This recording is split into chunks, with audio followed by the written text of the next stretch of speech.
Hi, I'm Quinn. And I'm Ember. And this is The Fat Pod, also known as the Fiercely Altered Perspective Podcast. Here we take topics and put our own twist on them, giving you another perspective to stories that you know and love, and some you've never heard about, combining our interests, deep research, humor, and storytelling into one complex podcast. Talking heavy on true crime, plus other great topics such as vampires, cults, cannibalism, aliens, conspiracy theories, mythology, folklore, creepy history, and how the hell we haven't managed to completely kill off the human race. You can subscribe to us anywhere podcasts can be found, simply by searching for Fiercely Altered Perspective. Be sure to follow us on social media, all at The Fat Pod, and join our Facebook group, The Fap Lounge, to join our discussion threads to give us your perspective on each episode and get a chance to get a shout out on the next show.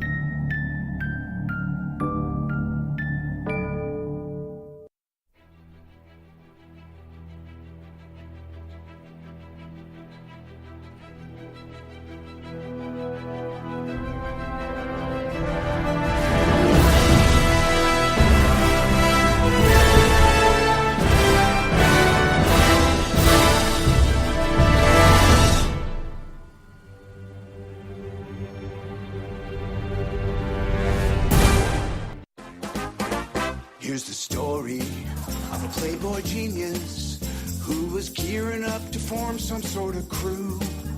One's a former Russian spy, A god of thunder, one fought in World War II. It's the story of a handsome Star-Lord, like the greatest to ever walk the earth by far. And a falcon, and a magic doctor, Wakanda forever. So then one day all the heroes were assembled to fight a villain who packed much more than a punch. And this group was labeled the Avengers. That's the way we all became the Marvel Bunch. The Marvel Bunch. The Marvel Bunch. That's the way we became the Marvel Bunch. Hello, brother. Shut up! Hey everyone, you're listening to Superhero Speak, and I'm your host Dave. And John. And JD. Oh, it's the sexy JD this week. You guys are lucky. That's right. I lost my voice on Saturday, and it's just starting to come back. Oh, yeah. Well, I'm so glad that we're going to make you speak for an entire hour now. I could have just not shown up. Yeah. It was clever. But you... Well, you know, it's something a bottle of Chloraseptic and a bag of Ricola won't help. I got some halls. Oh, even better. And I've been drinking a lot of hot tea. That works. So, we're not going to waste a lot of time. We're talking about a movie this week that everyone who are fans of the MCU didn't realize they were waiting for 10 years. Yeah, Infinity Baby. And it's a really interesting movie by director Bob Binghamton. Oh, John, you saw the wrong... Why? How do I do that? I don't know. Why is this a thing? We were Fine. supposed... I'll make sure I see You it. were supposed to see the... I'll make sure I see Infinity Chamber. You were supposed to okay? see the new Amy Schumer movie. Oh, it doesn't have the word infinity in it. No. You sure you don't mean Infinity Train? All right. Go ahead, try to get us back on track now. There's no way.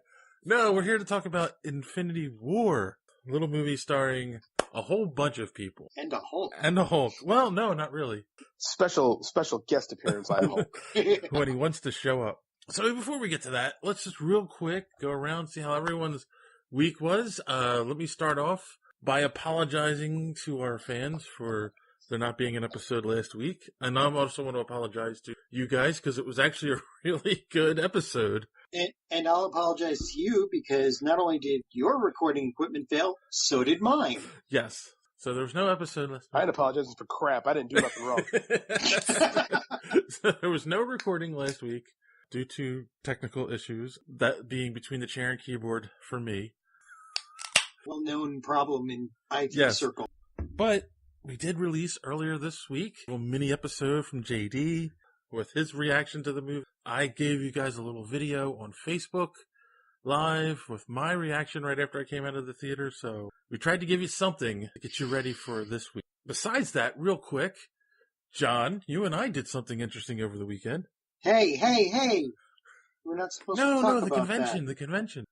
Oh, right, yeah. Okay, that we're supposed to talk about.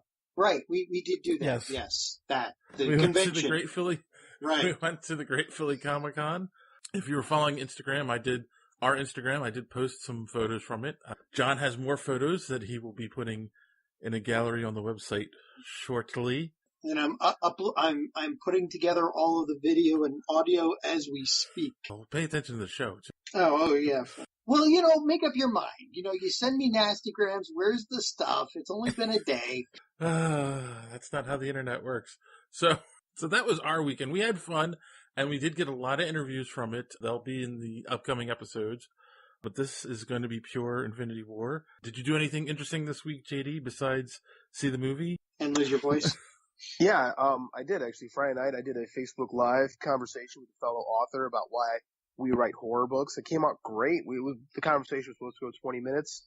I'm a well-practiced podcaster by now, so we went over an hour. It was a really good conversation. It was a lot of fun. And then Saturday, I got to coach my team at the Illinois Greco-Roman State Championships. We had 3 state champions, 2 seconds, 2 thirds, a couple other placers. So we actually did really, really well. And I lost my voice yelling at a referee on top of having a cold. That is a worthy reason for losing your voice. Oh, it was. I stand by that decision. You should have been at the Philly Comic-Con because Dirk Manning was there, and he's a horror writer too. Dirk's a good dude, man. He's got a great newsletter to subscribe to. I'm a big fan of Nightmare World. Dirk's a good guy. He's got a new comic book out called Hope too, we'll talk about that later. Yes, because we did interview him, and that will be in an upcoming. Yes. Cool. So now that we got that out of the way, we know what we all did. I think we all did see the movie. Let's do our normal. Let's go around real quick. Try to be spoiler free, and that's hard with this movie, but just initial reactions for those who didn't catch the other things that we uploaded. And we'll start with John, since he never uploaded his video. Sure. My official reaction is, holy mother pus bucket, monkey flying pieces of wicker, holy crap basket. Yeah, that's about it. Okay. Is that enough of a reaction? Yes. So you liked it, and people should see it. I believe the gist of what I said indicates that I had a general affirmation attitude towards the movie. And you recommend people to see it? Okay. Yes, I do. With one caveat, you are used to bringing your kids to these movies. If you bring your kids to this one, just be prepared for them to go screaming and crying into that good night. It's funny you should mention that. I saw it twice this weekend, and the second time we went to the drive-in theater by me, and we still have drive-ins out here. And I took my 2-year-old, figuring, because we do it all the time. We bring our kid and our dogs, and usually the kid falls asleep in like 10 minutes. But because this is Marvel, and we like to watch a lot of like YouTube videos of Marvel stuff, and I read him a lot of Marvel, like those kids' Marvel books. Like he knows all the characters and stuff like that. So he was pretty psyched up for this movie. He kept saying, "Go see Avengers! Go see Avengers!" Oh God! And 10 minutes into the movie, he was bawling and sat in my lap. And then he wouldn't calm down for the whole movie. And then he got scared whenever time Thanos came on the screen. And then we had to tell him not to worry. Wicket will protect you from Thanos. Wicket is my 22-pound cockapoo. So all weekend it was, go see Avengers again. Wicket keep you safe. Like that's all he said all weekend. So I would highly listen to John's advice on this and not bring your kid unless he's older. And even if they're older, bring tissues and continually remind them, there's another movie after this. You just have to wait a year, which for a kid is probably forever. But so it sounds like the reaction that a lot of kids had in the mid-1980s when the Transformers movie came out. I was one of those kids. Similar. You mean when the original Transformers movies came out? Oh, yeah. The animated one. They killed off half the cast to sell new toys. But this is much worse. Much, much worse. That's how my generation learned to cope with loss, was in Transformers the movie. Yes. This one will have the same effect for my sons. So JD, what is your quick reaction and recommation or not for the movie? It's okay. No, I mean this is pretty good. It's pretty dang awesome. I had to see it twice just to kind of. The first time I was just, like, if you listen to my, 10 minutes of incoherent rambling at 2:15 in the morning on the Friday after I'd seen the movie, I was pretty gobsmacked by the end of it. Like, I knew something big was going to happen. They caught me. They really, really did. I didn't foresee that coming. And on the second viewing, I knew what to expect. I could appreciate a little bit more of the nuance and stuff. It's a dang good film. You need everyone who digs comics and digs these movies needs to take time to go see it. All right. I've been dreading this moment since I saw the movie yesterday. I didn't love it. I liked it, but I didn't love it. This is going to be interesting. The I'm glad amount, you said that, actually. I don't understand the amount.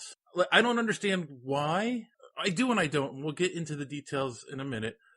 But there are people like, and again, it's the hype that every time these movies come out, we've talked about this before.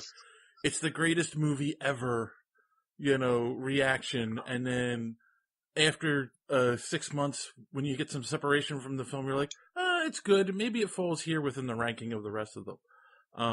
But yeah, like, no. And again, it was a good movie. Everyone did a great job. I knew where they're going with it. I know where they're going with it. It all makes sense. But I just felt a little disappointed when I walked out of the theater, and we'll get into that. But I still recommend people go see. You have to see this. If you're a fan of the MCU and you've seen all the other 18 movies, you'd be an idiot not to go see this movie. That's really what it comes down to. So yeah, that's my spoiler-free take on it. So before we get into the spoiler section of the evening, real quick, we'll do a little bit of the numbers around the movie. Of course, it has shattered opening day weekend records around the world. 257 million domestically, 640 million worldwide. And if I've heard correctly, that's not even an accurate number, considering that I think the previous record holder also opened in China and another country, and this time we don't have those numbers. The previous it hasn't opened in China yet. The previous record holder was Black Panther. Yeah. Right. And that one opened worldwide, whereas Infinity War hasn't even finished opening worldwide yet. So the number we've got is still low, and it still broke all the records. Right. It broke all the pre-sale records. I think Marvel and Disney are going to make their money back on this one. I could be wrong. Well, they did spend a lot of money on the CGI for Thanos. I saw this today, and I'm like, oh god, that's sad, but true and funny. Infinity War made more money made as much money in its opening weekend than Justice League did in its entire run. Justice League was garbage. Justice League was garbage. We've been down that road before. All of the CGI in Justice League made up maybe a half a minute of the CGI that the time they spent on the CGI in this movie. Rotten Tomatoes gave it 84%. Well, Rotten Tomatoes doesn't give it to it. That's the compilation of ratings. And then 93% audience score, which, given what the reactions I've been hearing, that seems not accurate for. And then finally, we ran our little poll with all of these movies. And so what did you think of the Avengers Infinity War?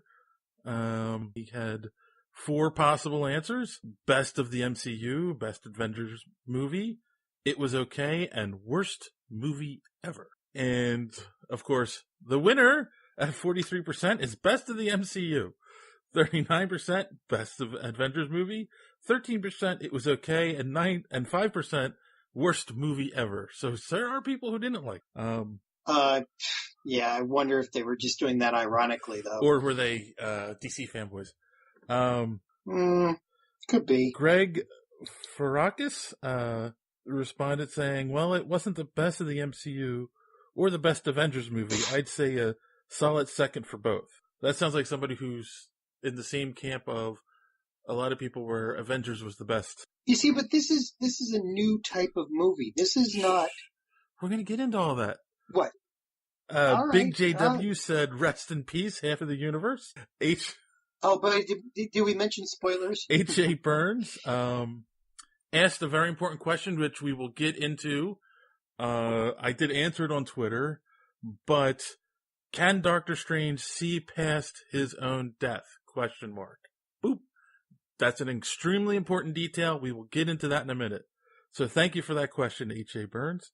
And finally, there was one other person who had commented.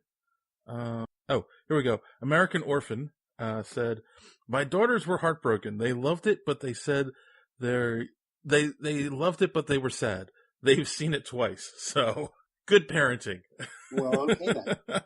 So yeah, I mean, it's a lot of people have seen it. A lot of people are having reaction, and let's get into this. So, boys and girls, as always, this is where we will details spoilers. If you haven't seen the movie, it's very difficult to talk about this at all without spoiling major events in the movie. So if you don't want spoilers, if you've been avoiding them so far, then stop listening now, come back later on, or if you don't care about spoilers, here we go. So let's start with that question. Can Doctor Strange see past his own death? Don't care.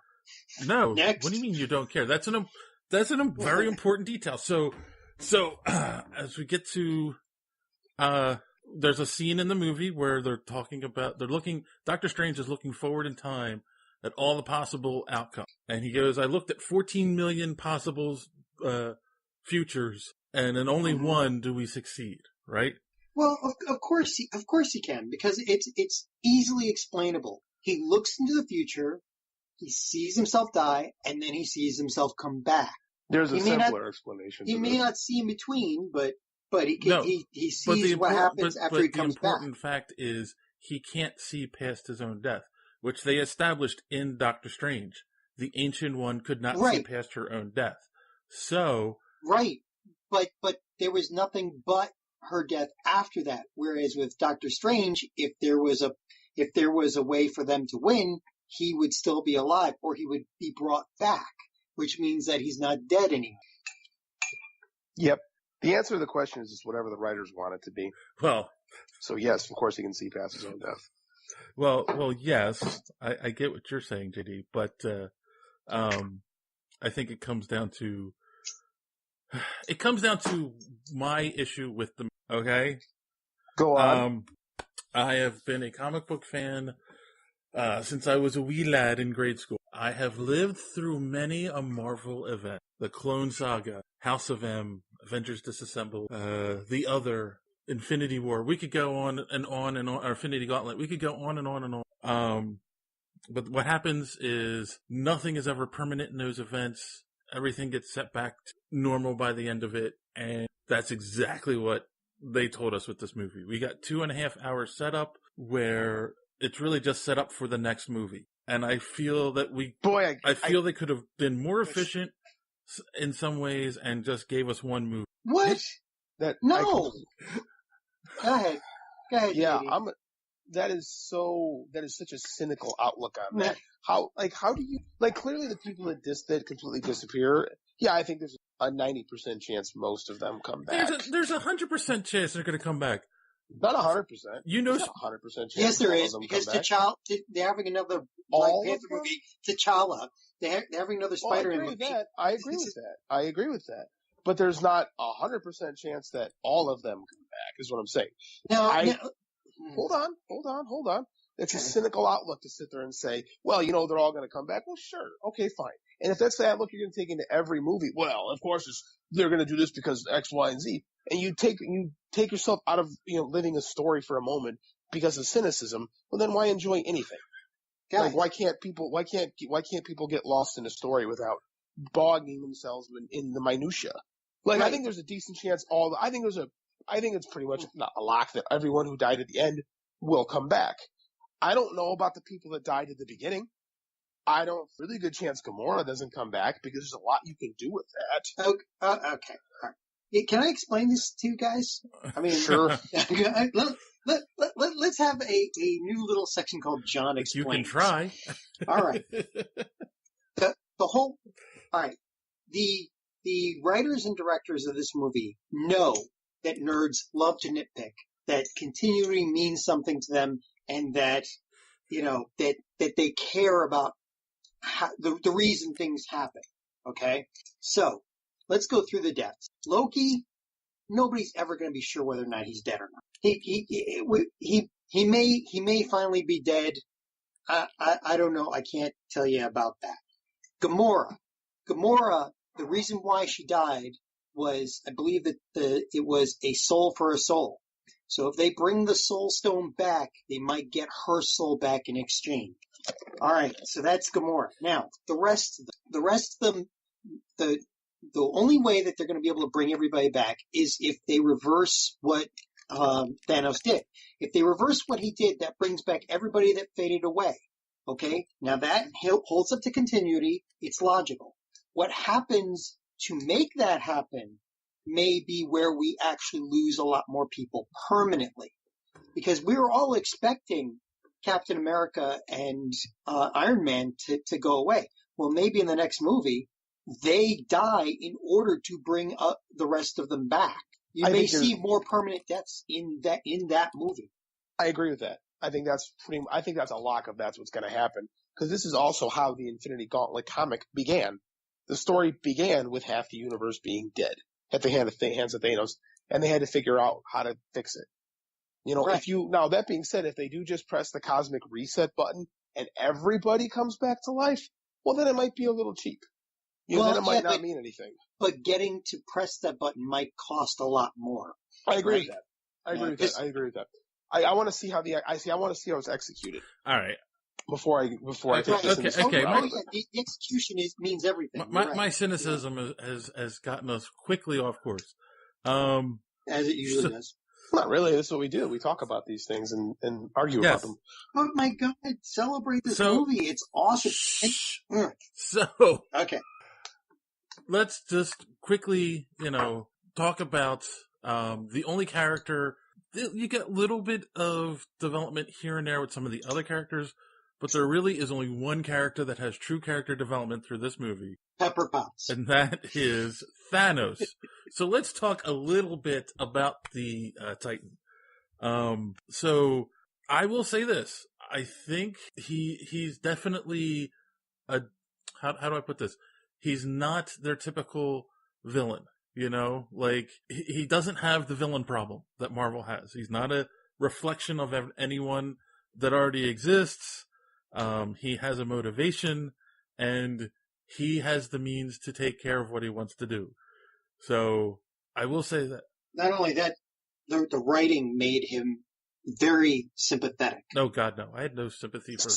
Sympathetic is not the word I think we want to use. I think the term you want to use is he's got motivations and he has development. You don't sympathize to it. You understand what he wants to do. The best kind of villains are the ones you kind of go, well, I get it, but the only way to understand is to sympathize. You can sit there and go, yes, logically you can say, I understand what he's saying because what's happening in our own world, these days with global warming and all that. It's like you can understand that, yeah, population is a problem and it's going to be a much bigger problem, and you can sympathize with, yeah, we need to do something about it.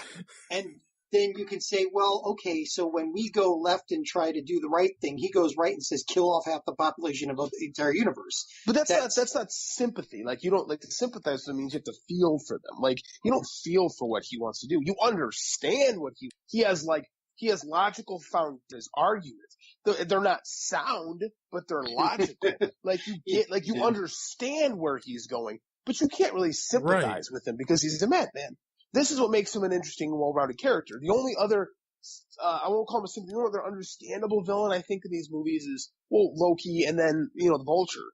The rest of them are kind of the whole dark reflection thing, and, you really don't get much of the villains, but Thanos is totally the protagonist of this movie. Like, it's his movie. Right. Like, the story is, it's his hero's quest. It's an anti-hero's quest. It's exactly. That's what I was, thank you, JD. That's what I was getting at is yes, this movie is Thanos' journey, which is weird, but it works in an odd way. It totally does. It works because, I've read a bunch of not in the nerd site critiques, but like the New Yorker, and I want to see kind of what the straights are saying about this stuff. And I think a lot of them miss that point. The straights. Like, I don't think that they get it. Like, they're like, all these characters are on screen, and they don't have time to develop them. Well, that's not the point. We had 18 movies to lay the foundation. They're not there to be developed. They're there to play window dressing on Thanos' story. But because he's the villain, it trips us out. We don't get it. But they're not just window dressing. I mean, kind of. What I was saying before is that this is not your normal type of movie. This is the first and only time any company, any movie house has ever tried to accomplish what they've done, which is they've built 10 years of continuity, 10 years of history and character development to get to the point where they could tell this story without having to pack everybody's origin stories into the damn movie. So this movie, the movie is great. It won't stand on its own because you need to see the prior movies in order to get character development and to feel for the characters and understand where they're coming from and get some of the inside jokes. Spot on. But the movie itself is awesome in the context of the 10-year history that we've been through. Right. Absolutely. I've seen that criticism too, and it's just like, I don't get it. People are complaining like, oh, this movie can't stand on its own, and because you don't understand these characters. It's not supposed to. Yeah. It's not supposed to. It's not supposed to. Like, you can't criticize a movie. People, like, when people critique films, they or any piece of art, the first thing they have to look is, what was the creator trying to accomplish? Does it hit those missions? Roger Ebert was the only critic I could think of who constantly would give weird movies good reviews because he said, well, this is what the filmmakers set out to do. Right. And if they accomplish their goals and it's entertaining, well, it's a good movie. But you can sit there and say, well, this movie doesn't work on its own. Well, no kidding. It's part 18. And by the way, John, I disagree with you. Toho did it with Godzilla in the 60s and 70s. All right. This is better executed. Yeah, I didn't even think of that, but that's a good idea. I mean, you're right. Right, and like, because the opening scene, right? Thanos is on the Asgardian ship looking for the Tesseract. That scene makes no sense if you didn't see Thor Ragnarok. But that's who the movie is for. This movie is for the people who saw Thor Ragnarok, who saw Age of Ultron, who saw, all of the movies before this, Civil War. It's Now think about that, and think about the fact that it still broke all records. How many people are actually into this entire series now? I mean, that's a pretty amazing number, actually. Absolutely. But that's what it's for. This is like a comic, like we saw clearly. But I mean, like, this is based on years and years of continuity, and it's hard to jump into. Right. That's by design. It's by design. Is it based on continuity or continuity? The proper pronunciation is continuity. Sorry, John. Go ahead, JD. And like, it's like I've heard it both ways. Well, it's like Game of Thrones. You don't start with Clash of Clans. Mm-hmm. Like, you start with a series and you see a series out. The series, again, the argument is like films should stand on their own as a 2-hour piece. Okay, fine. Yes, you can say that. But this movies, they really are trying to do something. And they're following a model that's closer to television. It's closer to comics. It's closer to, the popular book series that go on and on and on and on. Like, you don't read those things out of sequence. You start with the first and you go through it. I have a question, in all honesty, for people who are using that criticism. And does Empire Strikes Back stand on its own? Does it work by itself? Or do you have to see Star Wars before and Return of the Jedi after for that movie to work? I agree with that 100%. Right.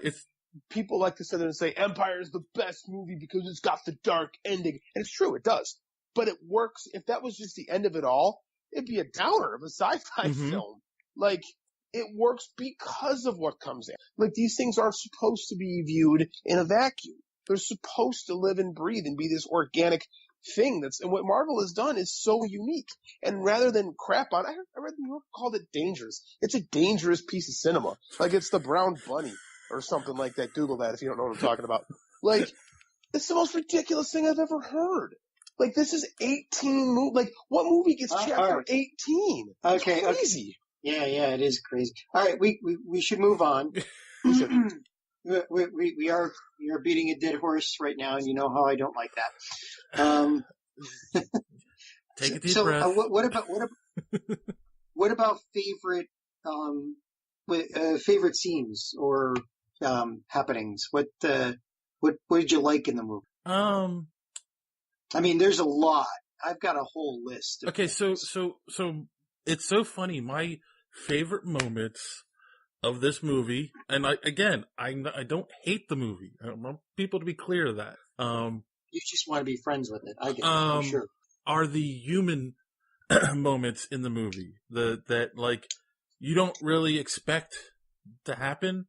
So I'm going to start with, again, the beginning scene when Loki is when Thanos is torturing Thor, and Loki breaks down and is like, okay, fine, here it is. You know, like, he acts like he doesn't care at first, but then it's like, oh no, that's my brother, you know, and, you know, I have to stop this. You know, like, I love that scene up until Loki gets his neck broken. Oh, sorry, spoiler. Hey, Superman wasn't in this. Crossed the Rubicon on the spoiler thing quite some time ago. I know. Well, and again, Loki is like the only death that that nobody can be sure of, no matter. I mean, they could put him in the middle of a nuclear explosion, you know, inside an unescapable room, and we still would be sure he was. Maybe. Exactly. So, all right. So, what else did you like about it? I mean, like, were there any good scenes? Would you any lines that you liked? I'm thinking. Hold on. I liked. Okay, so the obviously, and this was in the previews too, but the scene with when Iron Man and Star-Lord are on the planet, and Tony's giving his plan for what they're going to do, and Star-Lord is typical Star-Lord. It's like, great plan, but it sucks. Uh-huh. You know, that was still a good scene. Why don't you let me make the plan so it doesn't suck? Yes, and I love. So here's something else, right? They're getting better at faking us out. By the way, did anyone pick up on this? Because it's been online too. In the preview, when all the heroes that are in Wakanda are running to fight, Yeah, the Hulk is in the background, but the Hulk is not. He's not in the movie. So yeah, that was good. That was slick. I caught that too. I did like Bruce Banner in the Hulkbuster armor going, "This is great. It's like being the Hulk, but I'm not." And then he trips. Like, I don't know. I thought that was funny. Oh no, that was funny. That was definitely funny. What else? How about you, JD? Okay, fine. There's very little of this movie that I didn't like, to be quite honest with you. I do agree.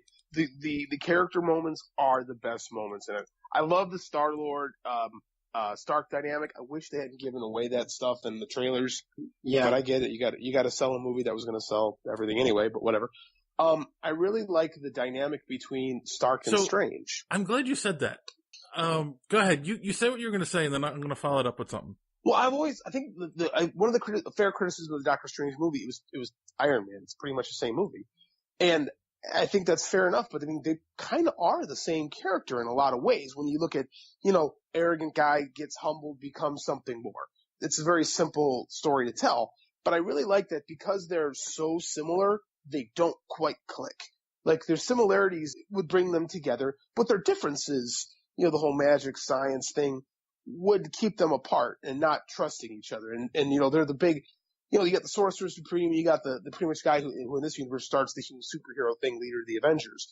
Like, there's a big dog, there's an alphaness where the two dogs, it's like you get two dogs in the yard and they fight, you know? And that's pretty much the vibe I got on the two of them. And it was entertaining to me. You got two great actors like Cumberbatch and Robert Downey Jr. I just like the way they played it. I agree. And it's reminiscent of their not every story, but it is fairly reminiscent of their relationship in the comics. Because again, you're right. They're two intelligent, arrogant people, that have two completely different paths. One, the mystical arts, and one, technology.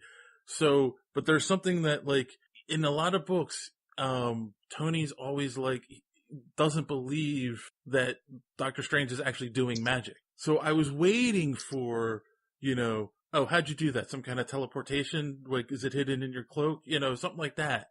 but they did not give us that moment. That's what I was looking for. No, I dug that. I actually, I liked the Black Order. I thought that I was wondering why they brought them in, and to die. They brought them to die hard. But you need that. You needed those characters to help move the story along. Like, it couldn't be, Thanos had to be off on his hero's quest, right? And we had to give the other Avengers something to do, because quite frankly, a movie just about Thanos wouldn't have worked without the cast of thousands. So I thought that the Black Order was utilized properly. The Ebony Maw's a really cool character. I really like I like the end that he met. Although I just watched Guardians 2 again last night, and Marvel seems to like to do the old suck 'em out of a spaceship thing. So they do. Well, okay, they've done it a few times. I mean, they have done it a few times. So I kind of thought to myself when I watched Guardians last night, I'm like, they really kind of go back to that trope quite a bit. But again, it's an effective way to kill someone in space. Yes. And I don't know. I really like the interplay between the characters. I liked how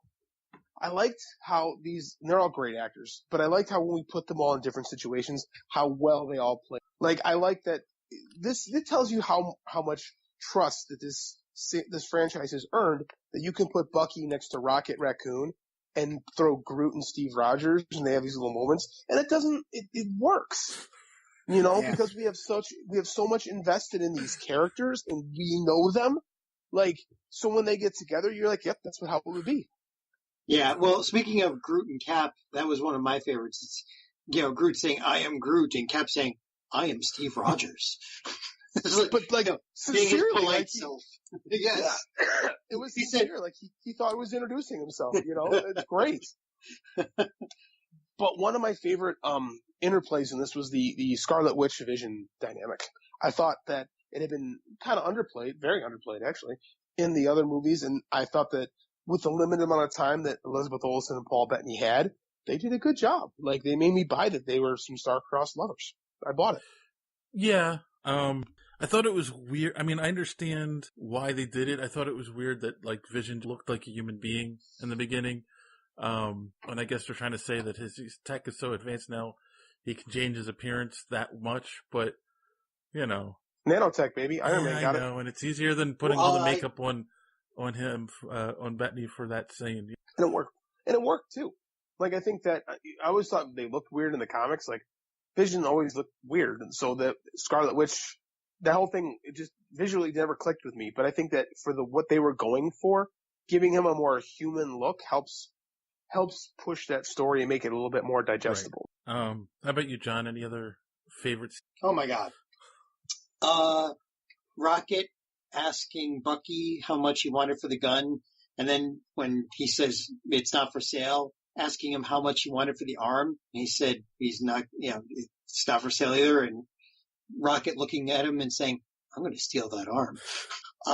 Let's see, Hulka Hulka burning fudge. That was a particular favorite of mine. Drax being super stealth ninja Drax.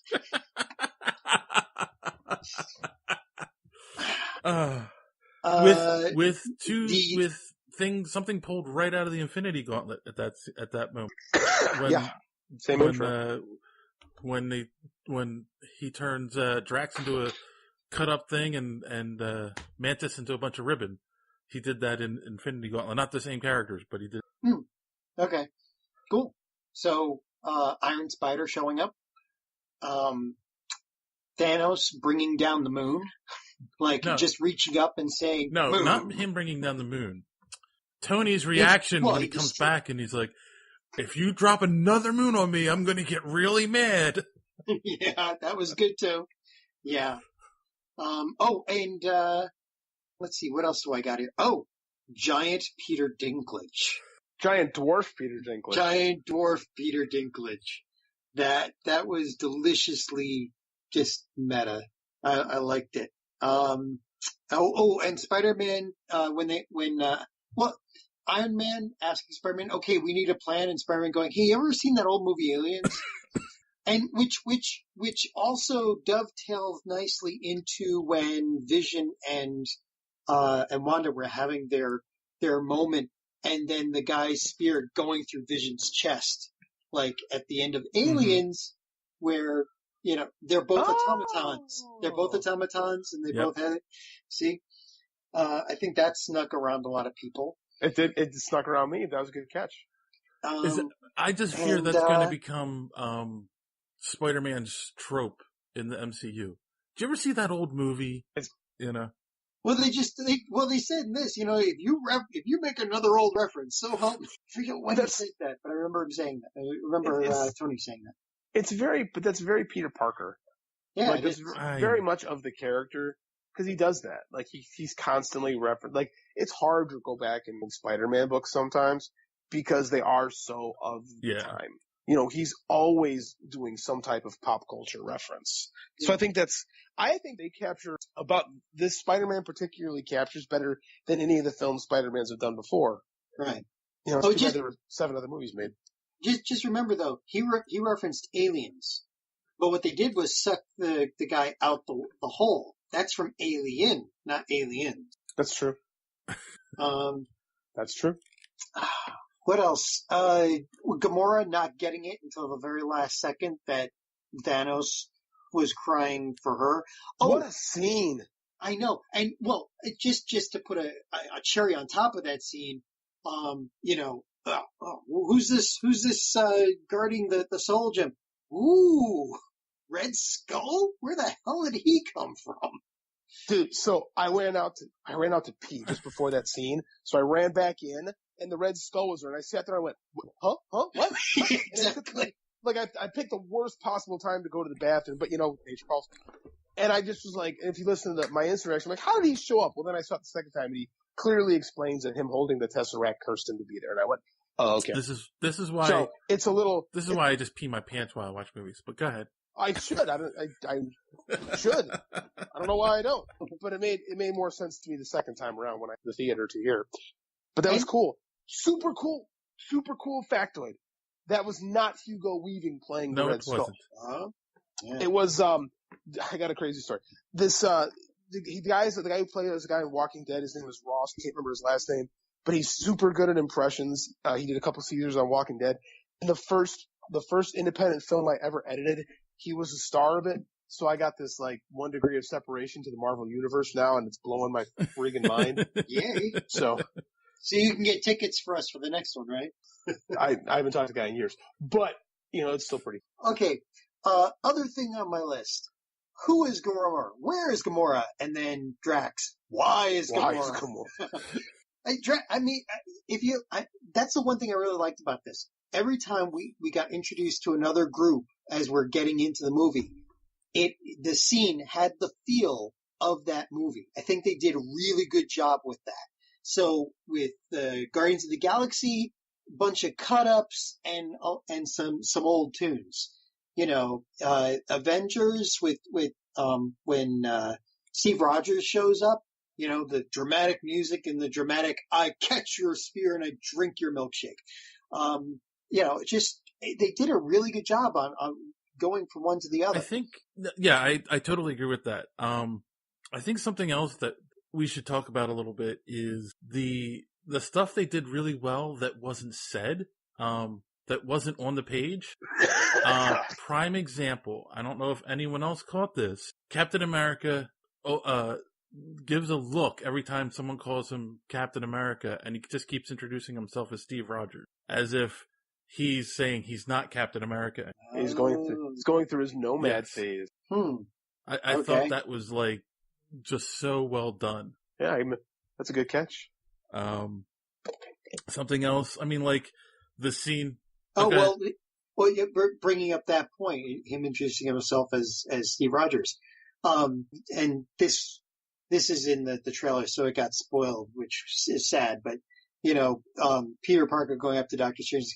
Doctor Strange, I'm Stephen Strange, and Peter Parker, we're using up our made up names. I'm Spider-Man. I mean, in reference, in context in the movie, it's actually even funny. Yes. But something, when it was said but not said was when Banner and Black Widow see each other again for the first time in years at this point. Who was it? One of the cast made a comment about that. I mean, in the movie. Was it Rhodey who said it was No, awkward? it was Like Sam, Falcon. Yeah. Okay. Awkward.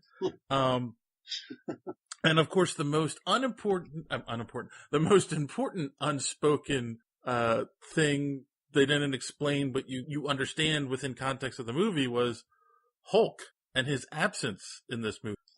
Hulk being afraid for the first time. Yep.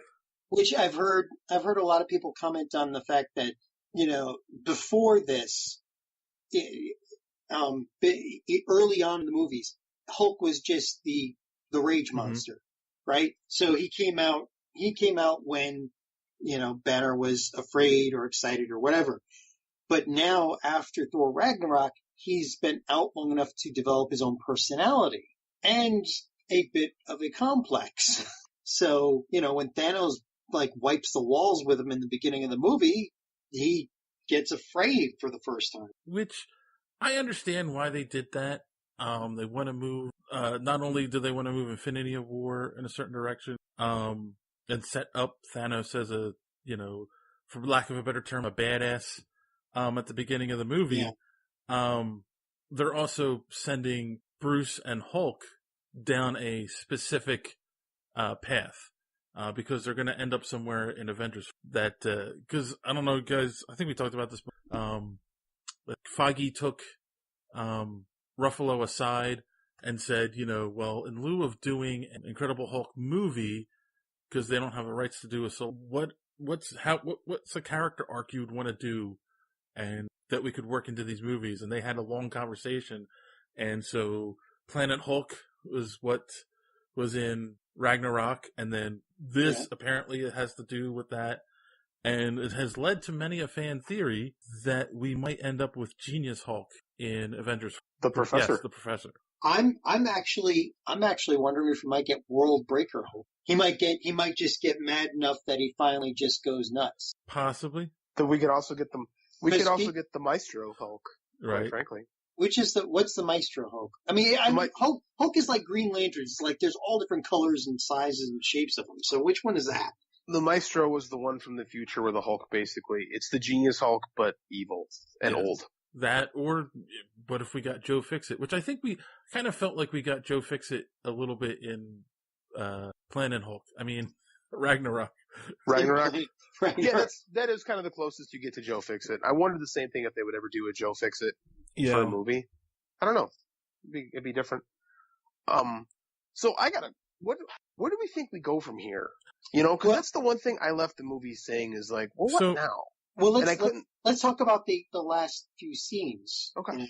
Because we need to know where we've been to know right. where we're No, going. yeah, I agree. This is where kids were walking out of the theater crying. So yeah, let's set this up a little bit. So by the time we get Thanos, okay. So long story short, Thanos wins. I mean, he accomplishes his goal. So it's a very dark movie. So, but by the time we get to the gauntlet with all the stones in it, he's already killed Loki, Gamora, and Vision, which and what's his name? The guy who held the guy who held the doors in Heimdall. Heimdall. My God, I forgot about Heimdall too. Yes, because so many people died.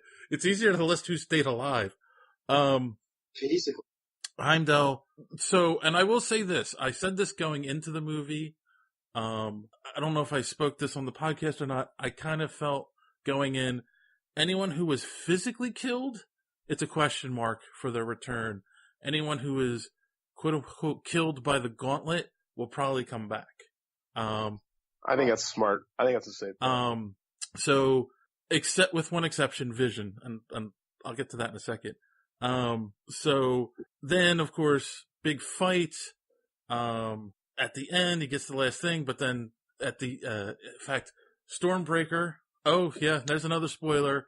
Thor replaces Mjolnir with Stormbreaker. Way to break continuity. And basically causes he basically breaks everything with Stormbreaker. He's way more powerful with this now. Although that might be because of his power up in Ragnarok without at this point. Who knows what he'll do with at this point, boys and girls, all bets are off with Thor because they are not following any real comic book canon with. Well, you might get Beta Ray Bill in Avengers 4. Yes, but Stormbreaker was never as powerful as they showed in the end of this movie, and Also wasn't as big. It looked more like the. And I was going to say, Thor and hammer it's than not Stormbreaker. Stormbreaker. It's the ultimate Thor axe hammer. But yeah, I do like that. You know, he throws it. It goes into Thanos' chest, and Thanos acts like he's dying, and he goes, "Should have aimed for the head." And then I know. No, that's the one miss, I think. no, Thor is a warrior. Thor should have known. no. Take him out There's a quick. lot of like moments where it was like, I understand why you did it, and it's also to push the narrative forward, but like, come on, Star-Lord losing it. Star-Lord could have lost it because of how he felt for Gamora and because of his history But with they losing had people he the- loved, But mostly they his had mother. the glove off of him. Yeah, but in a moment of blind rage, I can understand that. But Thor is different. He's a warrior. He's been through this for thousands of years. He should have known. Go for the head. Take him out at the throat. Cut the head off. Just take him out quickly. They But- also set up the super clearly Yes. either, though. Yeah, maybe because of, him losing all of his people? Most of his All. people?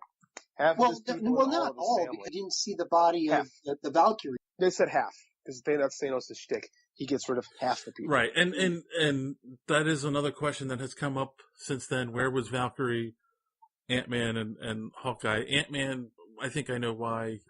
Hawkeye too. Valkyrie though is a big question mark. They say they took plea deal. They say they took plea deals.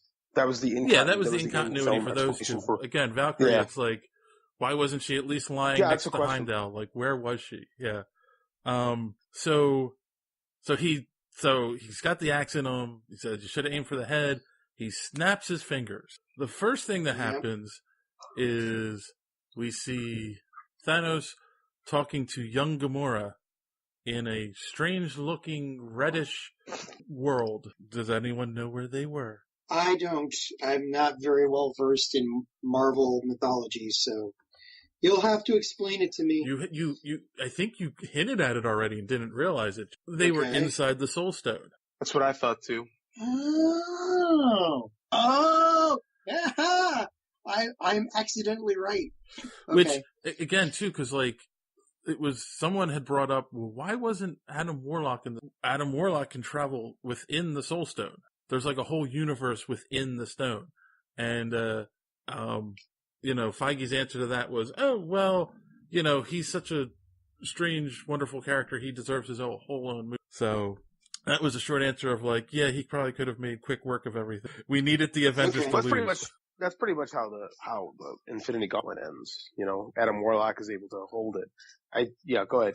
Right. So I think the real answers are Yes. Thanos. so he snaps. So Villain. after that, then all of a sudden, all the people, not all the people, but half of the people, just start turning to ash, floating away. And that was haunting. Yes. I mean, absolutely freaking haunting because unlike most directors, these guys know what the hell they're doing, and there was no background music, no crescendo, no nothing. It was just them, just the heroes that we've grown to love, I think just crumbling to dust. I'll say, I think, with the exception of Sam, which it bugged me that like Sam was by himself and just turned into dust. And you had Rhodey going, Sam, where are you? A lot of the characters did get a moment as they turned into dust. Of course, Rocket and Groot were together when Groot disappeared. And, Groot. you had, Stephen Strange basically telling Tony, he didn't say it, but he said it. And he just said, we're in the end game. Which was him saying, I saw 14 million futures, one where we win. I knew I had to give him the stone. Well, he said his exact words as he disappeared was, "It was the only way." Right. And we're now in the end game, which is that has also spawned a bunch of people online going, Avenger 4 is going to be called Endgame. What? I don't think that makes, and of, I hope it's not. That's terrible. well, and they title. said, the Russo brothers said they can't reveal the title yet because it was too much of a spoiler for this movie. So I'm not, you know what I'm saying? Like, Endgame isn't an existing story in the comics, so it doesn't make sense. Avengers, they actually do win. And then, the worst one, I think, for most people, and I'm sure you two are going to agree, was Pete, Spider-Man. Yep. They just had to let, what's his name, what's his name? Tom Holland. Tom Holland. They just had to let him just have that long death scene and using the buildup of the relationship between Tony and him to just take that nail and just drive it into our hearts. Kid's got chops, man. Oh, he does. You know? That easily could have gone the other way. That easily could have been the hammy type of death, right? but he managed to walk that line and stay on the right side of it. Kid's got chops. I think I'm dying, Mr. Stark. I think I'm dying. The lights are going out. Mommy, I see you. No, he walked that line and made it just brutal. It was brutal. So let's talk about who's gone and who was left. Does anyone catch who was left? No, which is why I looked it up online. Long story short, just to be story short, all the original Avengers from the first movie are left. Coincidence? Yes. They just so happened to have the higher stats and rolled their save versus Thanos. Huh? That's a D&D reference, sorry. Oh, every time you guys make those, it goes right over my head. We know, we can see the pockmarks in the wall behind you. But yes, definitely, I feel that that's obviously a setup for the next one. The original Avengers doing whatever they need to do to save the world. But, like, to me, that was a kind of an odd little, and I feel like my son said this, and I kind of like, okay, I guess that makes sense, is Thanos did say he wanted it to be random, right? Right. And it was, technically. But I said to my son, why would you leave the two most powerful Avengers and the guy, and not only that, the one nearly killed you? Okay, well, who said that Thanos had that much control over it, right? I mean, he's not going to go through quadrillions of trillions of but he could faces. But he could specifically get the one who just almost killed him. Right, except that he had he already had told Tony that, you know, I hope they remember your name. He had respect for these guys for doing what they did as one soldier to another. You think that's so it? It comes back down to Thanos' insanity. He really didn't care to take them out specifically. He just wanted his half of the universe. That was it. He wasn't actually playing favorites in any direction. Okay. Yeah, I kind of think along the same lines. Like Thanos is holding grudges or doing things like with Thanos' mind. Like he really does think he's serving a higher purpose of this. Yeah. You know, because he could have slaughtered when all the Avengers attack him, he could have slaughtered them then. I don't think he cared. You know, I think his only goal was, need to get the stone, get out of my way. I'll take care of it later. And because he says he killed indiscriminately. Rich, he wanted to kill on Titan indiscriminately. Rich, poor, whoever. You know, just half, as long as it was half and fair. You know, I don't think he's driven by rage and you know, I don't think he's got those type of motivations. Right. And from what I understand, in the comic book, I mean, from what I understand here, they nerfed him quite a bit because in the comic book, even without the gauntlet or any of the stones, he could have easily just stepped on Steve Rogers and taken him out. But here, you know, it gave him a second before he just swatted him. But like you said, he didn't actively just try to kill them right off. He was just knocking them out of his way so he could walk over and get that brings me to a question, because of the discussion I had with someone I work with, and it's something I'm a little confused on, and maybe JD knows since he saw the movie twice. When he's finally confronted with Steve Rogers, and Steve has his hand and he's actually pushing it back a little. Does Thanos look concerned or smile? I didn't notice either. I thought he was just kind of moving forward. I need to see it again. I thought he smiled, but I wasn't sure. All right. I thought he had like a look of, like for half a second, had a look of concern on his face. Like, how is this mere human able to do this? Well, drugs, man. Drugs. Technically, yes. See, now you have to see it a third time. I have to see it a second time. All right. And finally, the last bit, the after credit scene, which was, was it Hill and Fury talking in a car, listening, talking about the fact that they just picked up some bogeys over Wakanda, and then the what is it, the reckoning, or what do the Christians call that when the rapture? The rapture, yeah, the kind of rapturing type. The helicopter flies into a building, cars start crashing with nobody at the wheel, and they get out of their truck. They're looking around, and Nick looks at Hill and says, send the signal. And Hill looks over him and says, Nick, and then she fades away. So he grabs this, I don't know, best I can discern, it's a cosmic pager.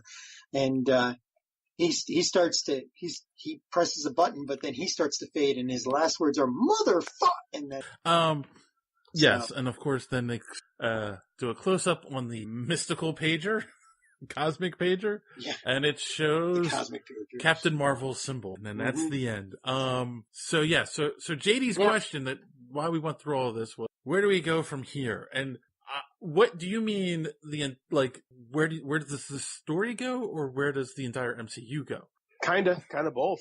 One kind of predicates the other. How do they pick up the pieces of this? Because this is the things that I was wondering about myself. Clearly there's one simple answer.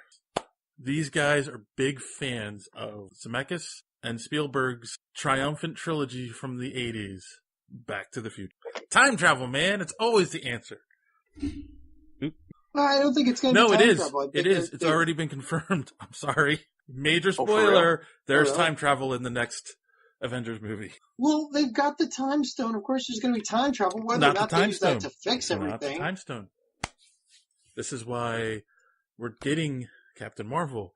This is why Ant comes out after the movie we just watched. Okay, so when did Doctor Who enter the Marvel universe? We all saw Ant-Man, correct? Yeah. And what happened in Ant-Man? Oh, I got it. The microverse. The microverse. The quantum realm, as they called it in that movie. And what happens when you enter the quantum realm? All time has no meaning. AKA timey-wimey. Exactly. What has been confirmed for Ant-Man and the Wasp? That they're going to pull, what's the original Wasp's name? Oh, Janet. Janet Van Dyne. Out of the quantum realm. Meaning they're going to have the ability to travel in and out of the quantum realm, starting with, meaning there's a possibility they're going to be able to travel through time. But we also know that movie is set in the past, right? So that probably happens near the end of that movie. At which point does it kind of tie into the Avengers by some of the cast just disappearing as smoke? I don't know. That's going to be a good question. How they're going to do it. The only thing we know for sure is that it takes place sometime after Civil War and before this movie, and after they took whatever this plea deal was, because they said he's on house arrest. Okay. All right. So Captain Marvel, which also lends some credence to the time travel theory. I'm not saying anything. I'm looking up because you said, it's confirmed. I'm not seeing anything confirmed. The leaks, you have built an the leaked set photos. Sorry for this is major spoilers, guys. Major. The leaked set photos show Chris Hemsworth in his Thor costume from Avengers wearing a long wig, and Captain America in his costume from that movie as well, with Ant-Man and Tony Stark wearing an outfit that's very similar to what he was just wearing in this movie, like the black tracksuit. and they all have these weird devices on their hands, except for Thor. The scene, it looks like it's the scene at the end of the first Avengers movie where they have Loki tied up, and they have the Tesseract, and they're taking it back to Asgard. If they can go back into the Tesseract and destroy it before this ever happens, what does that mean for the MCU? It means that Gallifrey exists. I don't know. I've been contemplating this since I've seen these pictures, and it's like, and now that I've seen this movie, and it's like, well, wait a minute, like, are they really going to go that way? Do they go back in time and that fails, and then they need another solution? You know, like, that's possible as well. Like, they can only go back for a short amount of time, and when they go back and they try this, it doesn't work, so go ahead. Oh, okay. Okay, I've been pretty upbeat for the rest of this review, so I'm going to go cynical here for just a second and say, does each one of them have to jump over a shark to travel in time, or do they just all jump over a large shark to travel in time? I'm not sure I would say they're jumping over a shark, because it's a comic book movie. I know. Like I said, that's my one cynical thing. On the other hand, it makes sense given the powers that we're dealing with and who we're talking about. So yeah. I mean, that could be the way, but Tony Stark would have to be involved because, again, the one future that Doctor Strange saw involved Tony being alive. Tony had to live, which is why after an entire movie of saying, I would let anybody die, I'd walk over corpses in order to keep this safe. Oh, Tony's in trouble? Here you go. It's the only reason he did that. The other thing that people are pointing out, and I'm not sure how this fits in either, is there's set pictures where Robert Downey Jr.'s hair looks lighter, so they're not sure if he's supposed to look older, you know? So I don't know if that means anything, or if it's just there's a slight jump in time and all the stress from what happened has just turned his hair gray. So allow me to pull that. That's a good game. Roll the dice first. Oh, sure. The way, again, I had this thought when I left the theater. The way that they kind of ashed off reminded me a lot of the Joe Quesada cover of House, with the way the Scarlet Witch in particular, with I'm talking about where her head's like literally falling apart. Right. What if we're not talking time travel? What if we're talking about altering reality and creating creating parallel universes and stuff like that?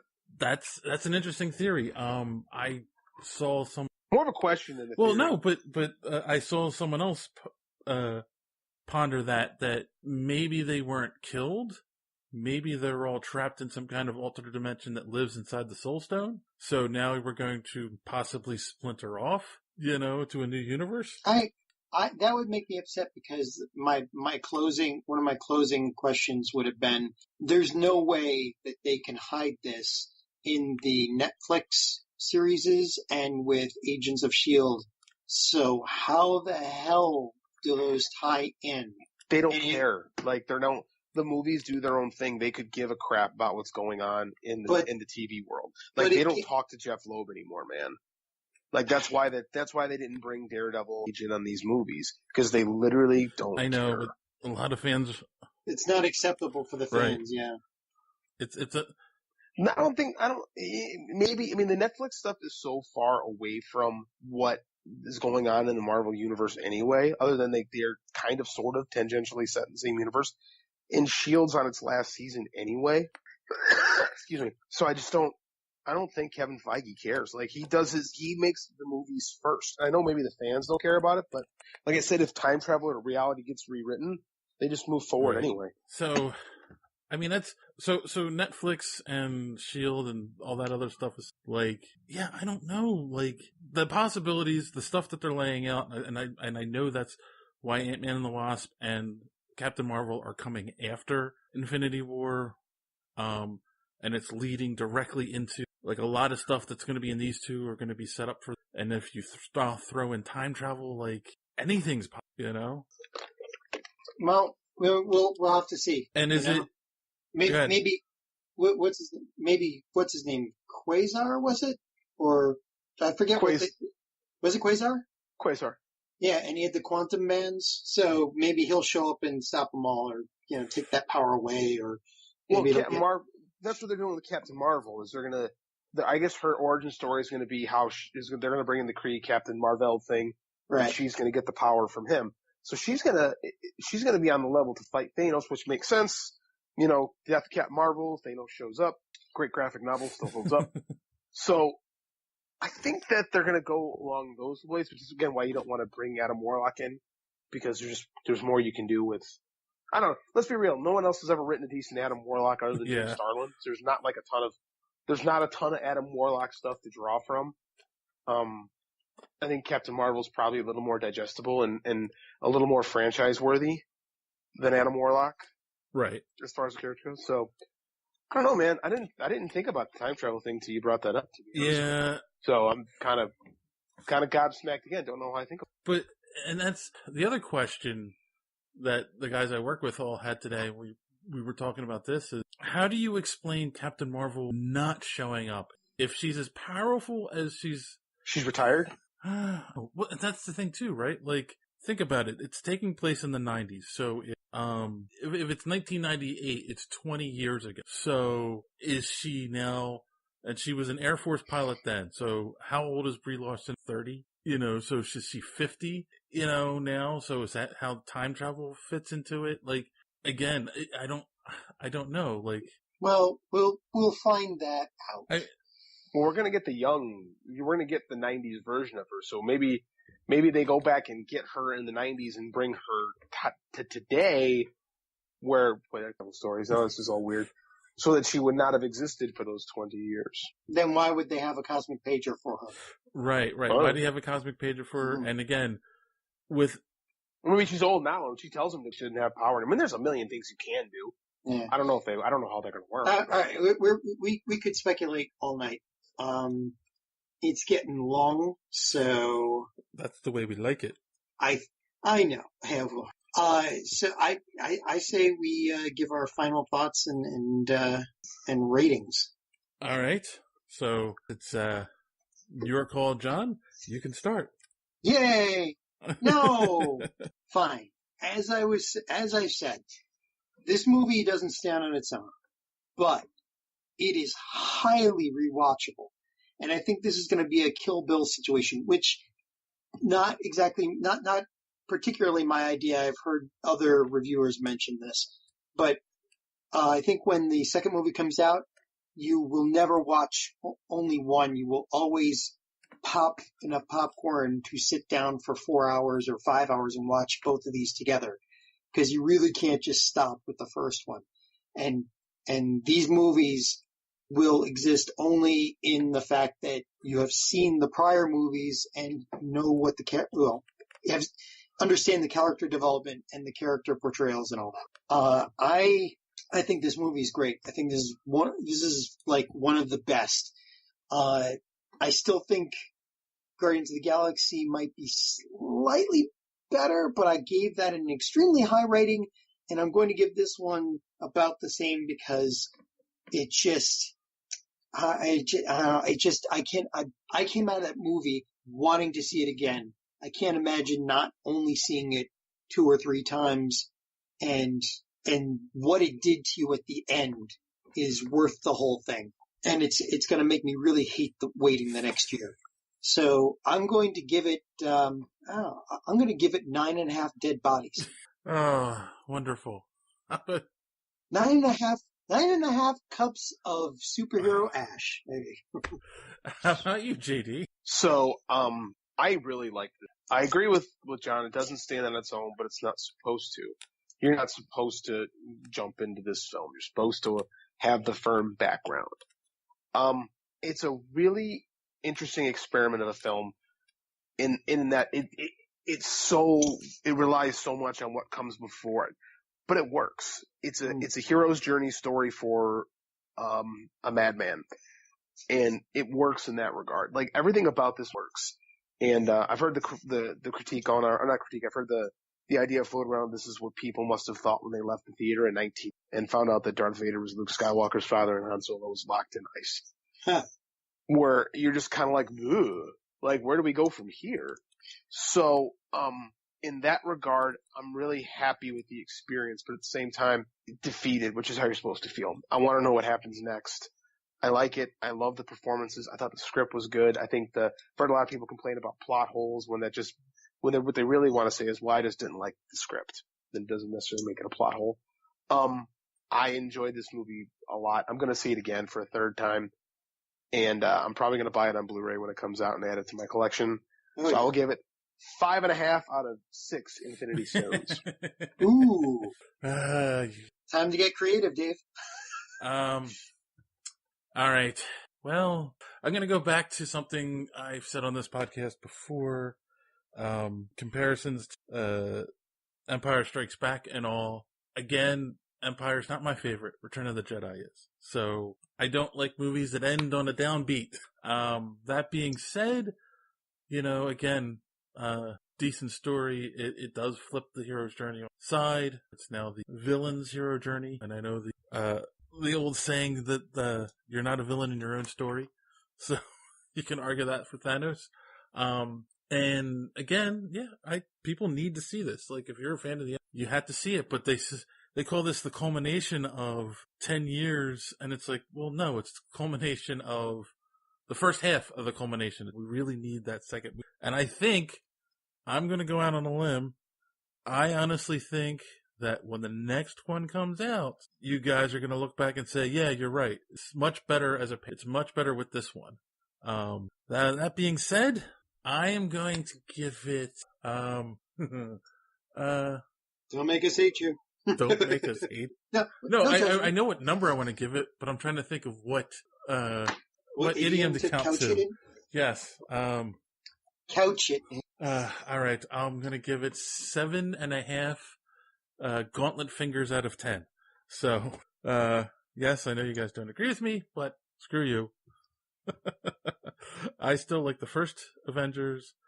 I still put the first Avengers and possibly Civil War above this. Yeah. All right. You guys have anything to add besides insulting me before we call it a night? Oh, no, I'll wait till after to insult you. No problem. All right, then. On that note, boys and girls, as always, thanks for listening, and don't let your cape get caught in the door. Have a good week.